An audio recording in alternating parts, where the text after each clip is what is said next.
APJ Abdul Kalam Azad एक भारतीय वैज्ञानिक और राजनीतिज्ञ थे जिन्होंने 2002 से 2007 तक भारत के 11वें राष्ट्रपति के रूप में कार्य किया।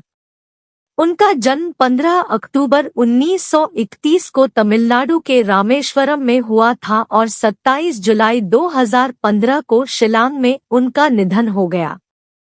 मेघालय। प्रारंभिक जीवन और शिक्षा। एपीजे अब्दुल कलाम आजाद का जन्म एक मुस्लिम परिवार में हुआ था। उनके पिता जैनुलाब्दीन एक नाव के मालिक थे और उनकी मां आशियम्मा एक गृहिणी थी। उनके 4 बड़े भाई बहन थे।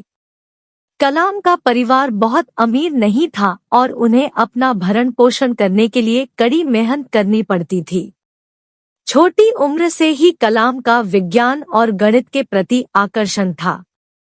उन्होंने रामेश्वरम प्राथमिक विद्यालय में अपनी प्राथमिक शिक्षा पूरी की और बाद में श्वार्ट्ज हाई स्कूल रामनाथपुरम में भाग लिया।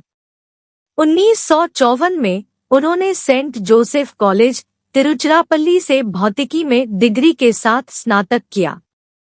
1955 में वे मद्रास चले गए और मद्रास इंस्टीट्यूट ऑफ टेक्नोलॉजी में शामिल हो गए, जहां उन्होंने एरोस्पेस इंजीनियरिंग का अध्ययन किया।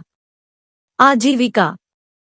अपनी पढ़ाई पूरी करने के बाद एपीजे अब्दुल कलाम आजाद एक वैज्ञानिक के रूप में रक्षा अनुसंधान और विकास संगठन DRDO में शामिल हो गए। उन्होंने भारत के पहले उपग्रह प्रक्षेपण यान के विकास सहित विभिन्न परियोजनाओं पर काम किया। 1982 में वह एकीकृत निर्देशित मिसाइल विकास कार्यक्रम के मुख्य कार्यकारी बने। 1992 में वे रक्षा मंत्री के वैज्ञानिक सलाहकार और रक्षा अनुसंधान एवं विकास संगठन के सचिव बने। उन्होंने 1998 में किए गए परमाणु परीक्षणों में महत्वपूर्ण भूमिका निभाई, जिसने भारत को परमाणु शक्ति बना दिया। 2002 में एपीजे अब्दुल कलाम आजाद को KR नारायणन के उत्तराधिकारी के रूप में भारत के राष्ट्रपति के रूप में चुना गया था। अपनी अध्यक्षता के दौरान उन्होंने विशेष रूप से युवाओं के बीच शिक्षा को बढ़ावा देने पर ध्यान केंद्रित किया।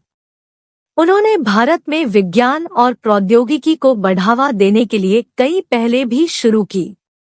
व्यक्तिगत जीवन। एपीजे अब्दुल कलाम आजाद कुंवारे थे और उन्होंने कभी शादी नहीं की।